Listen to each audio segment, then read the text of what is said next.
Hello and welcome to Women Veterans Alliance Wednesday webinar. I am Melissa Washington, the CEO and founder of Women Veterans Alliance. Welcoming you all here today.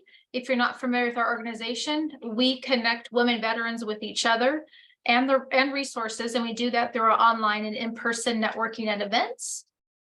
If you're not connected with us, I recommend you get on. If you're on any of the social media platforms, like us, follow us.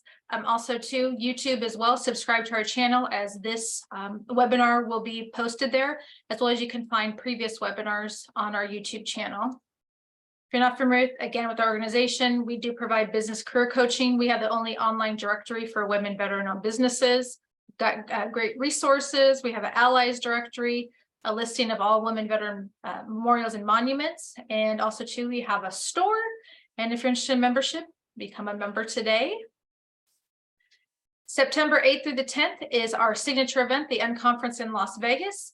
You can visit womenveteransunconference.com to find more information about this weekend. Also, too, earlier this year, we launched veteran.events, where we have a listing of speakers, both male and female veterans listed, as well as a calendar of different events throughout the U.S. and a page dedicated just to women veteran conferences. So, without further ado, I would love to introduce our speaker who's wrapping up our month here, Master Sergeant Watkins, an accomplished Army veteran with an exceptional military resume that spans 29 years, is one of the first women in the military to earn the Army Pathfinder Badge when she was just an Army Specialist, E4. While stationed at the National Guard Bureau, a college noticed she was depressed, using the term high-functioning depression. Based on the definition of high-functioning depression, she noticed it didn't quite fit. She was never hopeless and she was never helpless. Once she broke out of her shell and started sharing her story, she found that immediately resonated with all whom she speaks with. She's developed many principles throughout her military career that enabled her to handle any situation that came her way. She retired in 2017, achieving the second highest enlisted rank in the Army. She's a 100% disabled veteran with major depressive disorder. In her new book, Pathfinder, How I Use Emotional Control to Build Success and Get What I Want, Erin illustrates key life principles she has learned about taking the best steps that lead down the right path. In doing so, she takes readers on a welcome journey that they will find to be as illuminating as it is empowering. So, without further ado, Master Sergeant Watkins, I'm going to get your slides set up for you.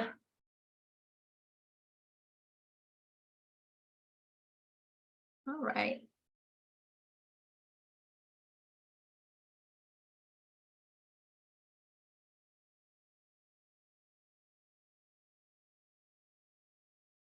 Hello, everyone. It's coming up. There we go. Okay. You see that? Okay, it's coming up. Yeah, there's a disclaimer. Okay. All right, it's all yours. Okay, hello, everyone. Thank you for being here today. My name is Erin Watkins. I'm a retired Army veteran. I retired in 2017 with the rank of Master Sergeant after a very successful 29-year career. I went to basic training at Fort Jackson, South Carolina. My occupational fields in the Army were human resources and logistics. However, most of my time was spent in the operations and training assignments. I graduated from Airborne School, where I was recognized as the enlisted honor graduate out of a class of over 400 students. I was one of the first women in the military to become an Army Pathfinder, which requires the completion of a 2-week course that has a failure rate of 50%. I attended Army Flight School, where I flew helicopters and tested new technology. All of my leadership schools I attended, I was consistently among the top graduates. Even in Primary Leadership Development School, which is the first leadership school for all Army soldiers. I spent 6 years at the National Guard Bureau in Arlington, Virginia. I also spent my last 5 years of service as a National Guard liaison at the JFK Special Forces School at Fort Bragg. After I left the military, I joined the American Legion, and 6 months later, I was elected as the post adjutant. These days, I spend my time volunteering, playing golf, and going dancing, among other things. Next slide. Next slide. Okay. Disclaimer, you can read that. I'm not here to tell you what to do, but what I will do is I'll show you how to mentally deal with toxic people and hostile work environments using the tactics and strategies that I developed for myself. How do I know they work?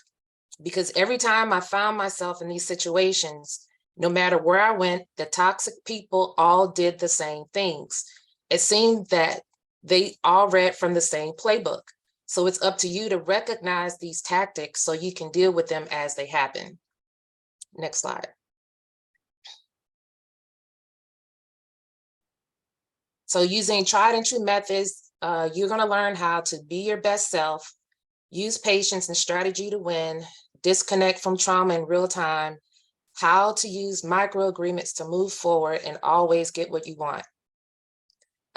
Just so I can get an idea, if you can type in the chat, are you in the military right now? Or are you a veteran? Can you just type that in the chat just so I can have an idea? Okay, it's a veteran, active military. So, so my message applies to everyone, including males. Everything I'm going to discuss today is universal. How so? Because we're all going to discuss things that you can control. Does this ring a bell for anyone? Is this familiar? Anybody familiar with the serenity prayer? It says, God grant us the serenity to accept the things we cannot change, the courage to change the things we can, and the wisdom to know the difference. This is absolutely what I was doing. I had to learn to do this as a practice. So how do you know what you can change and what you can't change? Well, you do this by organizing your thoughts. Instead of having a big, massive blob of thoughts hanging over my head, I organize my thoughts like you would a filing cabinet.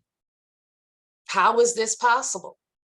You do this by being mindful, by reframing your thoughts, by being strategic, by having patience and taking care of yourself, dealing with facts versus emotions. You also do this by being an individual. Yes, there are certain circumstances where you would be better off as an individual. You have to be willing to stand alone and fight for yourself and defend yourself.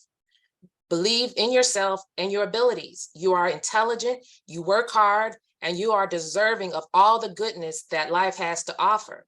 For me, I believed in my own greatness. I'm intelligent, I had a lot to offer, a lot to contribute, and I had a lot of work to do. I did not have time or the tolerance for foolishness, but toxic people were keeping me from my greatness. Today, I'm going to show you a technique I developed for myself to disconnect from trauma in real time. I was doing so much mentally. As a matter of fact, I'm still unpacking things I was doing during that time. I'm also going to show you how to use patience and strategy to win. I'm even going to show you how to always get what you want.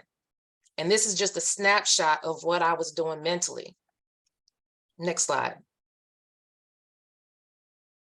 So these are just some quotes that give you an idea of what type of person I am and how I believed in myself. So a lot of times I get questions that start off with, as a woman or as a female, and I don't generally have an answer for that because I've always assumed I was an equal. So I never viewed myself as a female. I was just one of the team members or one of the members of the unit. So Admiral McRaven, he's got a video where he's giving a speech. And this quote he said it rings so true to me. So because I've had some pretty dark moments, but despite that, I decided it was still better for me to be my best.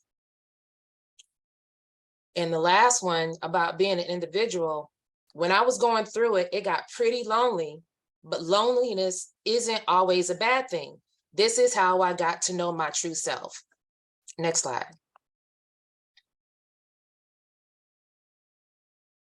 So if you can play the video for Floyd Landis. Yep, just give me a moment to get that. And you said that when you were able to level, and you said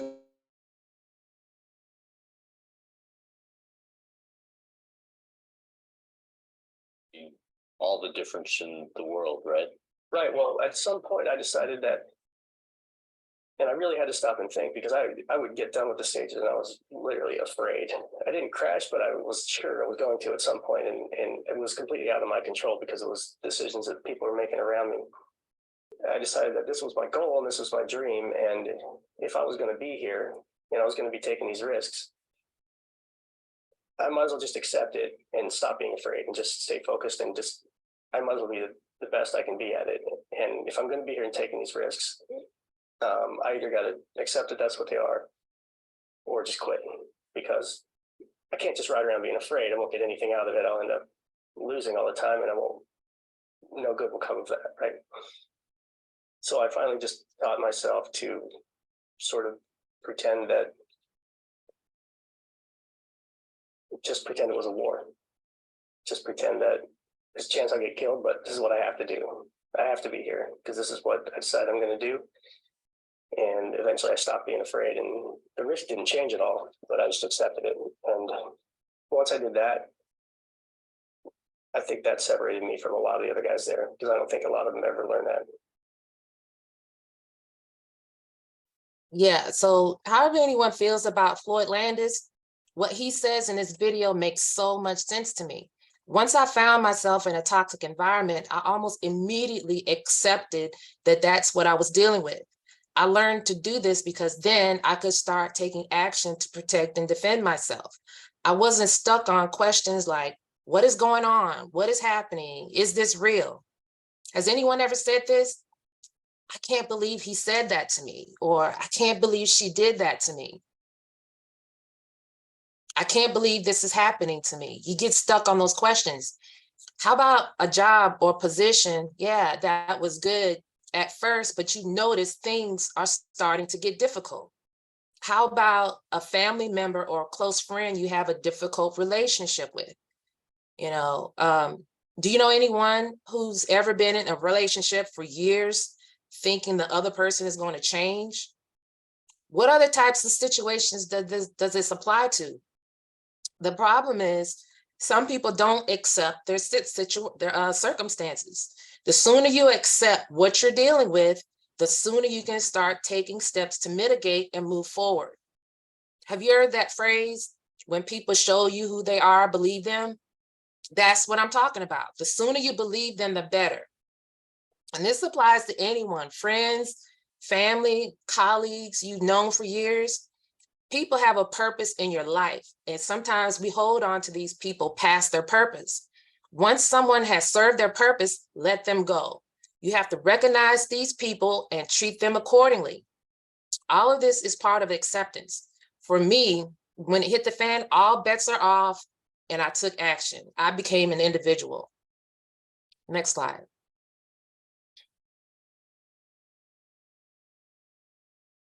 Slide 6.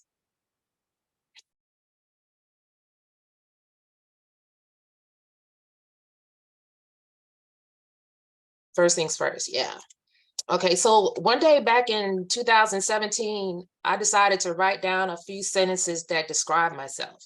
And this was so I would know on paper what I looked like, and I could describe myself as my best. But I've always known who I was. I knew I was a good person, a hard worker, and I deserved success. Once I knew who I was as a person, no one could tell me anything that was any different than what I believed about myself. I gave myself permission to be successful, which no one could take away from me.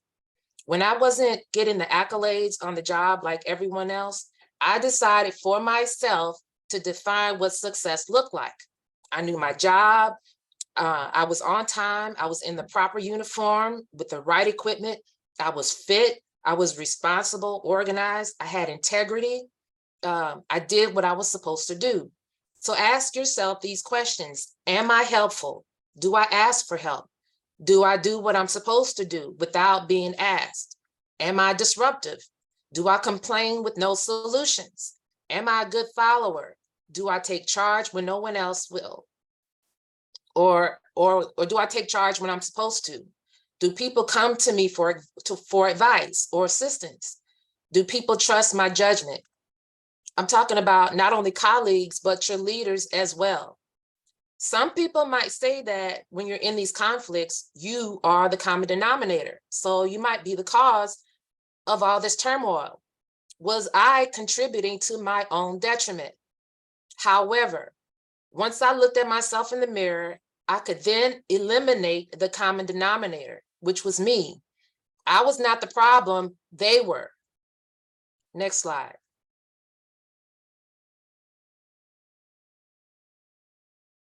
I treated these toxic individuals in hostile work environments like it was a game. I always knew who the players were. I knew my rights as a soldier, and on the flip side, I knew the rights of my leaders. I knew what they could and could not do to me. Most of the time, I pretty much let them hang themselves. I knew I couldn't manage this by myself, so I looked for allies. I got my team together. So who was on my team? Anyone who wasn't against me was on my team. My team was what I decided it was, and I could change it at any time. But how do you know who you can trust? For me, I had a rating system, and it was very simple. I used infractions, trends, and tendencies.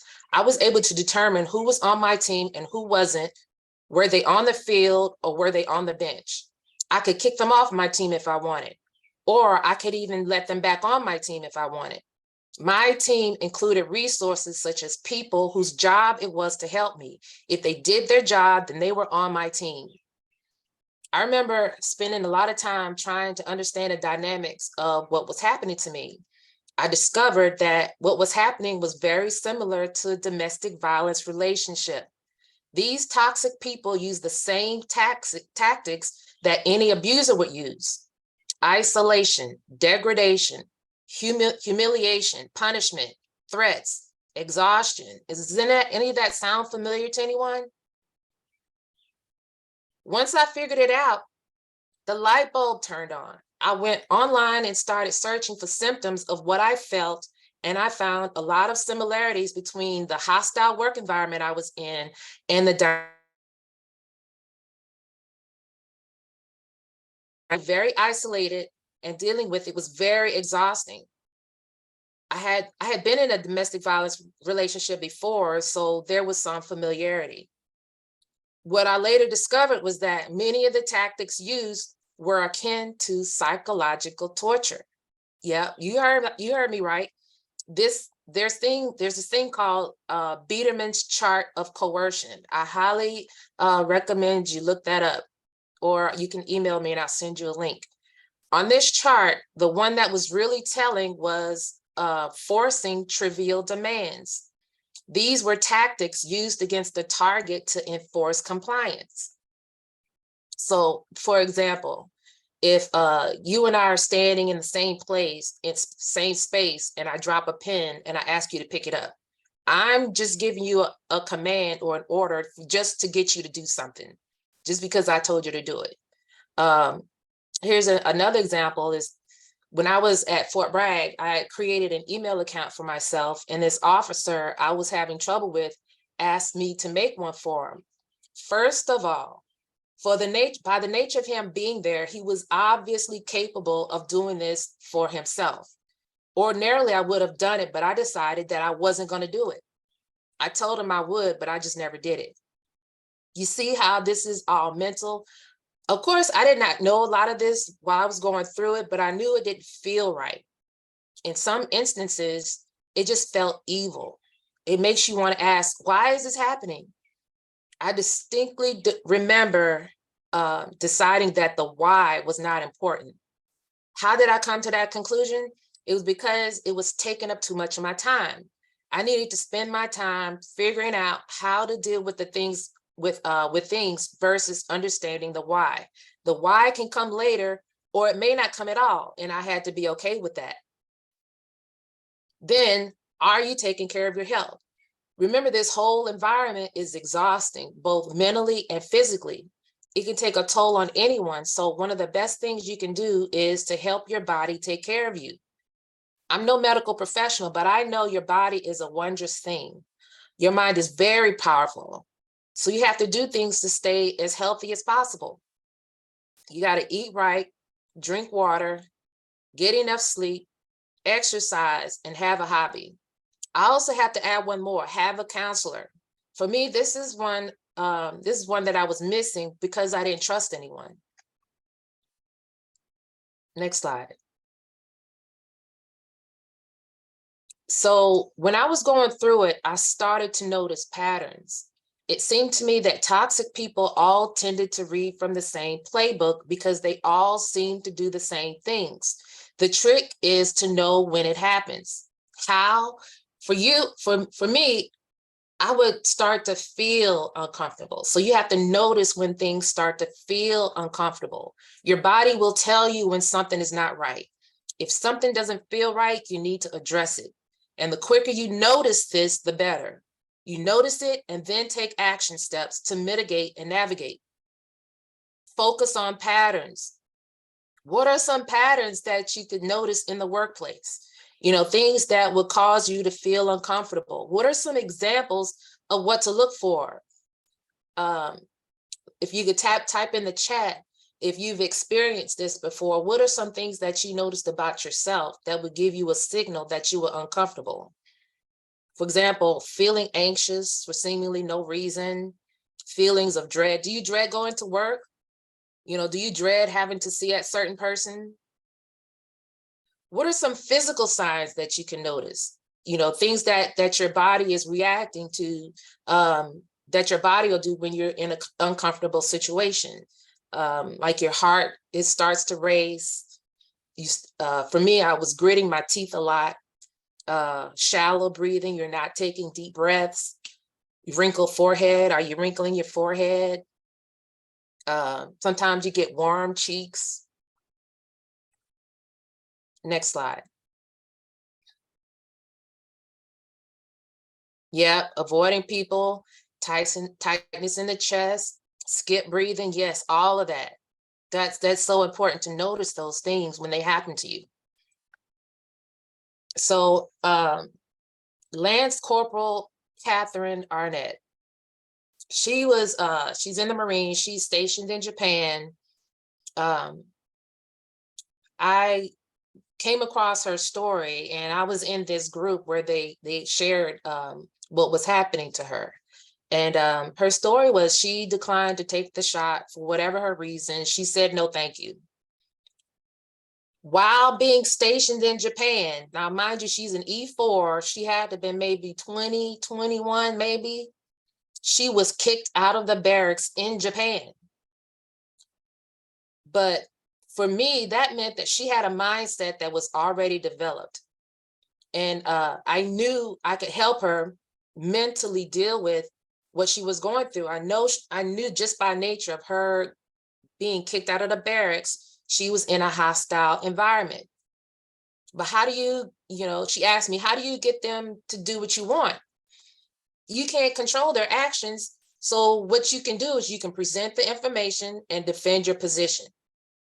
And I did this on a regular basis. You present the information and whatever you have, the knowledge that you've armed yourself with, you use that to defend yourself. Next slide.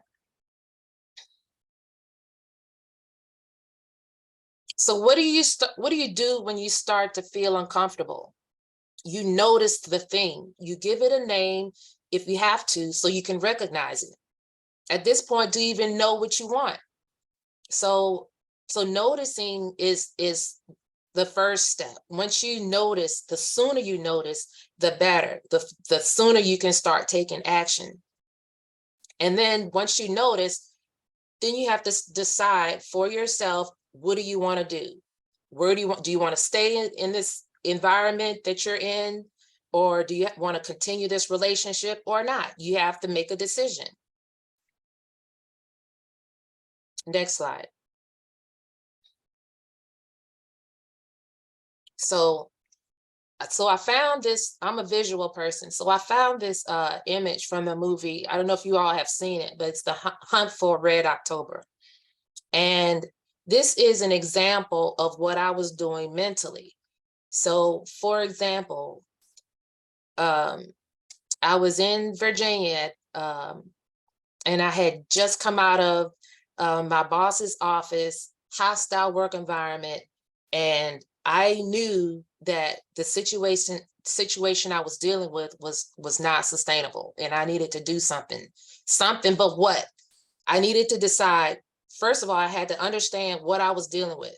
And this picture is an example of what I was doing in my mind. I would pretty much take the situation and, like an overhead display, look at it from a distance. So I was separating myself from the situation. Then I decide, okay, well, what do I want? What I want is, you know, if the, you know, if they're telling me I needed to do this, well, I don't want to do that. How am I going to, you know, make it so that I don't have to do that? Well, what I did in my mind is I had a flow chart that I would take steps from whatever the situation was down to my end state. And that's what I wanted. I would figure out how to map out decisions that I could make, things I could say, or whatever it took to get me to my end state. And that's what I was doing. So this is just a visual of what that looks like. Next slide.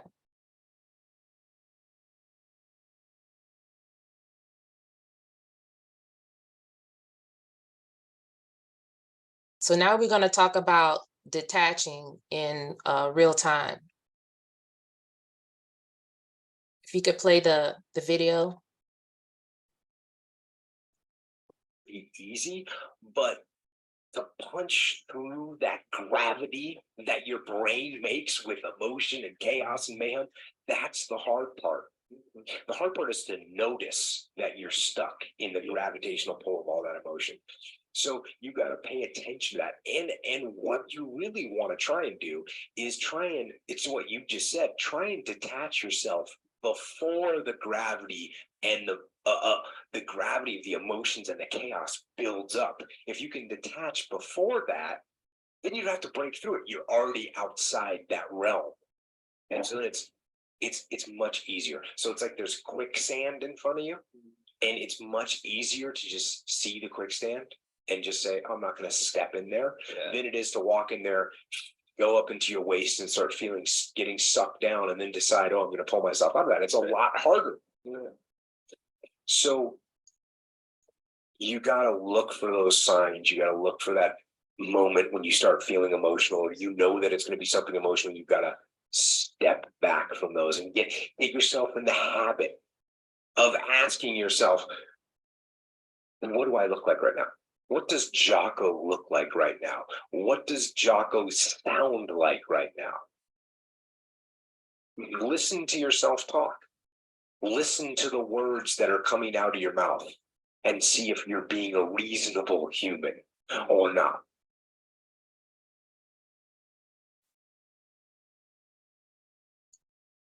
Okay, next slide. So how I detach in real time. You do this by doing a self-check. This is what I call a self-check, head to toe. And I got this idea from running marathons. So as I was running, you know, I get to mile 6 or 7 and I start to feel uncomfortable. But then what I would do is I would do a mental self-check, head to toe. Am I breathing okay? Are my, you know, do I have a cramp? And I would just go from head to toe, and I would check myself to make sure that I was okay and I can continue running. So while I'm in these hostile environments, I'm physically doing this. I used to sit at my desk and practice what it felt like to be in a relaxed state. And I would practice with my facial expressions, For example, someone mentioned the skip breathing and the tightness in your chest. Well, one thing I did, I remember the day I was on my way to work and I started feeling uncomfortable. I couldn't put my finger on it, but I didn't like how that felt. So what I started doing was I would back that up, maybe 15 minutes, an hour. 3 hours ago, I was fine. So the trick is to notice when those reactions start to happen. You know it's coming. You're on your way to work. You know you have to go to work. You know the tightness is coming. What can you do to mitigate those reactions? You come up with those with strategies ahead of time. So you know your skip breathing, you got a tightness in chest. What can you do to mitigate that? Or you got, your cheeks are warm. What can you do about that? Well, for me, I could drink water. I could have a cold towel. As I'm going to work, I know I'm going to be stressed. I would play music, but I would play music that I can sing, because I would sing the words, and that would help relieve some of the stress. Open the window so there's cool air blowing on my face.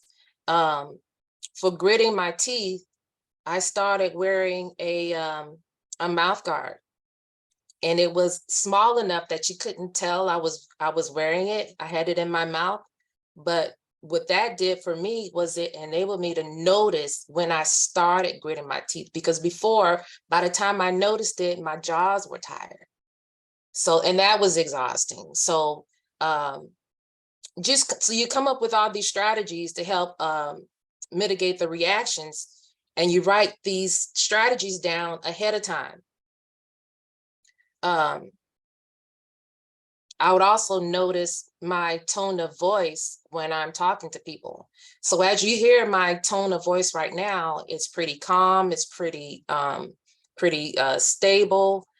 If I'm in a stressful environment, I'm dealing with a toxic person, I'm going to notice as I'm talking to this person, all the things that I discussed earlier, the warm cheeks, my heart's racing, my tone of voice, relaxing my face. I would literally, while I'm talking to this toxic person, I would coach myself, and I would say, okay, Erin, relax your face.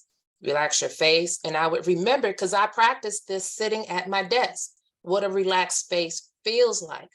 So as I'm sitting there talking, I'm relaxing my face.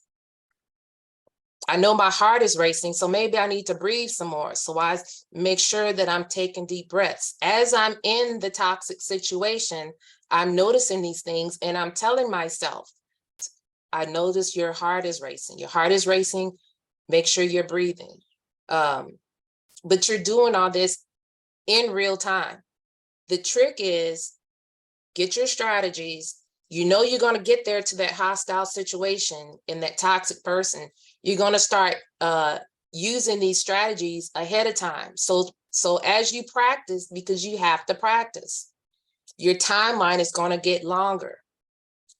Instead of noticing it the moment before you have to go into that office and speak to your supervisor or talk to that toxic person, instead of noticing it then, you're going to notice it before you leave home. Before you leave home, you're going to notice, or you may notice, some uncomfortable feeling that you have. You can't put your finger on it. That's what I do. If I'm, for some reason, I know I got to go to the store today and I'm feeling uncomfortable and I have no idea why, but I feel it. So I know it's coming, but I'm not worried. I'm not afraid, because I know what I can do to help myself before I get there. Even while I get there, and as I'm in the store, I've already developed these strategies that I'm implementing at the same time.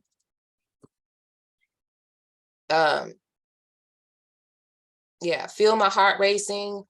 So one thing to help you do this is to help your body take care of you. So you're going to eat right, you're going to drink water, you're going to exercise, you're going to get enough sleep and have a hobby. and also have someone to talk to, have a counselor. For me, I would do that was another check that I did. And I would go down the line, all 4 of them, I had them posted on my desk so I could see them, make sure I had a reminder to make sure I checked these 5 things. And if one of them was missing, I started slipping. So I'm thinking, okay, I didn't sleep well I haven't been sleeping well for the past week. What can I do to mitigate that? So you can also, speaking of mindfulness, you can also use mindfulness to communicate and manage various situations. For example, and I used to do this all the time. If I'm in the meeting and I'm talking to this toxic person, sometimes you're going to notice they're raising their voice, or you look at their forehead and their forehead is wrinkled and their eyes are wide open, or their cheeks are getting red. But if you notice yourself, you're calm, your tone of voice hasn't changed. For me, that was an indication that I was winning. And for some reason, that person was getting agitated. That could be a good thing or bad thing. You know, that depends on what did you want before you got to the meeting. You know, and so as you're, it's not a science to it, but it's just practice. So you know what you want before you get to the meeting. While you're in the meeting, you're waiting to hear that thing that you want to hear. You're saying things that you're talking to that person, and based on their body language, you're going to know. Just stay focused on that one thing. Sound like a broken record. That one thing that you said you wanted. Make sure you stay focused and don't get distracted. And eventually, I was able to get what I wanted. I would stay there and I'm listening. I hear you talking, but I haven't heard what I wanted. And eventually, based on because I'm actively communicating, actively listening, I'm watching their body language, and this is how I get what I want. Next slide. So there are some physical things that you would also want to consider while you're dealing with these toxic environments. One thing I did religiously, I did a lot of note taking throughout the day, and I had my phone, and I would open up an app, and whatever situation, or I always covered the W's: who, what, when, where, why, and how, and I would make notes of that in my phone throughout the day. If something happened, I would use a calendar with my notes, so I could keep track of events, and I didn't have to remember anything. Because one thing about toxic people, they never know the details. There were times when I used a recording device. Know the laws in your state, which for example, when I was at Fort Bragg, it was so bad, hostile work environment. And my commander and first sergeant came to my office and wanted to talk to me in this conference room. So before we go in the conference room, I took my phone, knowing the laws in North Carolina, I put it on record and stuck it in my pocket. So I go in the conference room, I stand at parade rest, the commander's talking to me, the first sergeant standing there, but everything the commander was saying was a lie. So he was lying to me to my face. But because I had already taken notes, I already knew the details because I had my calendar and I reviewed it all throughout the day, every day. I knew he was lying. I knew the facts like the back of my hand. So the whole time I'm standing at parade rest. No, sir. No, sir, that's not what happened. No, sir, that's not true. I'm answering him in a calm tone of voice. I didn't change my voice. But what happened was, the first sergeant actually got in my face, nose to nose. It was just the 3 of us, me, the first sergeant, and the commander. And he actually walked up. My gosh, he stood in front of me, nose to nose. I could actually see up his nostrils. And but in my mind, remember the mindfulness, I knew I was winning. So there was nothing for me to really do. At the time, I couldn't verbalize, sir, first time, why are you in my, I couldn't say that. However, my body was doing what it needed to do to take care of me in that situation. And I just stood there. In my mind, I'm telling myself, all right, First Sergeant, we both the same because I was E8. First Sergeant, we both the same rank. What you gonna do? In my mind, I'm giving myself a pep talk while he's standing in my face. But how about he moved? I didn't move, he moved. So I knew I was winning. I knew I won. That's how you win. You got to be strategic. You got to be patient. If you have in the Army, there's this thing called a memorandum for record. I use that religiously. So if you're in another service or if you're a civilian, that's a way of making an official record for yourself of something that happened. So definitely make official statements about incidents. Also use your resources. I talked about isolation and being lonely, but you don't have to do this on your own. You don't have to figure it out on your own. You need to use the people who know how to do this, how to take care of you, how to do things for you. Use your resources because that's what they're there for. Okay, next slide.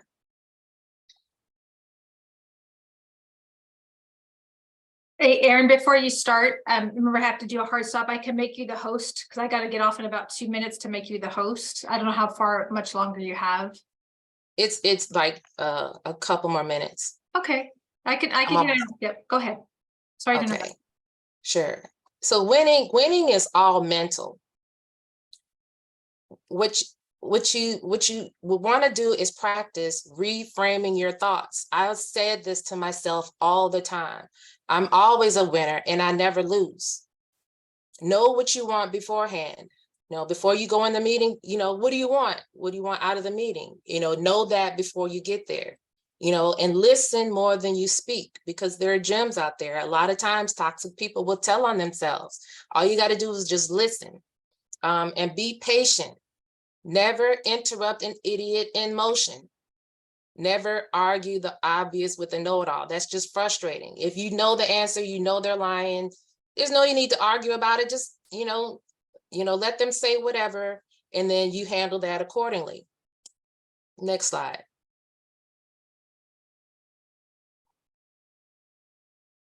So on my website, I have this PDF called 4 Steps to a Confrontation. And these are 4 things I did consistently to help me deal with confrontations.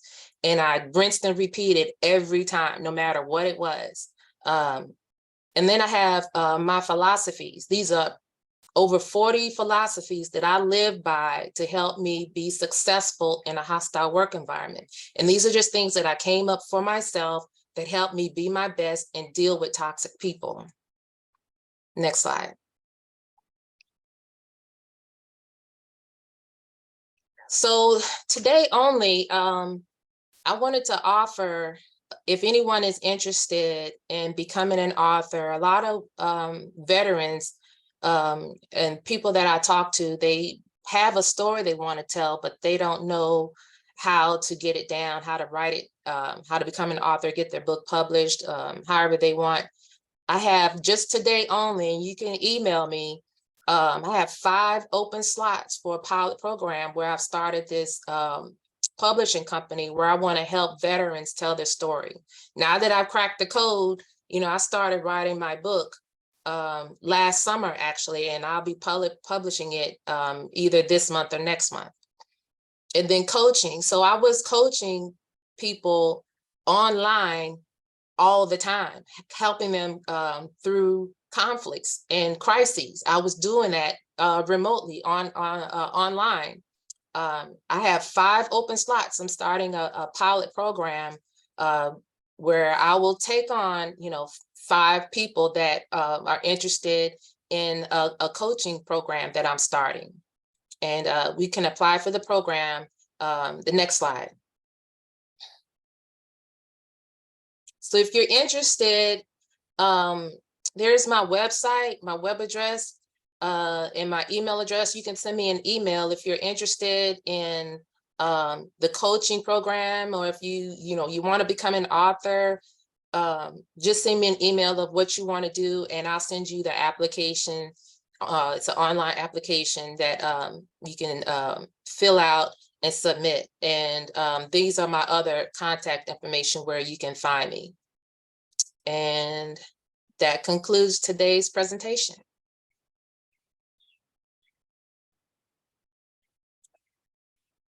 Thank you very Well, much. Oh, go I ahead. forgot to mention the name of my book. It's called Pathfinder: How I Use Personal Courage and Emotional Control to Face Fear, Build Success, and Get What I Want. And where can someone find your book? It'll be on Amazon, all the bookstores, the online bookstores, for purchase. You can pre-order. It's pre-order is available, but it'll be out either this month or by next month. Awesome. Thank you so much, Erin. I love the don't stop the idiot. Was it the idiot in motion or something? Yeah, so- Right. yeah, okay. No, Yeah, let them have it. Oh, you're very welcome, Paula. You're very welcome. And feel free to reach out. If you have any questions, feel free to email me, info@erinspeaks.com. I can type that in the chat. If you just want to, talk sometime or just whatever, just let me know. You're very welcome. Very good. Awesome. Well, thank you. Thank you again. Very great information shared today. I appreciate you sharing with us. Yeah, Thanks so much, Erin. you're very welcome. Anybody can do it. All right. All right. Hey, good.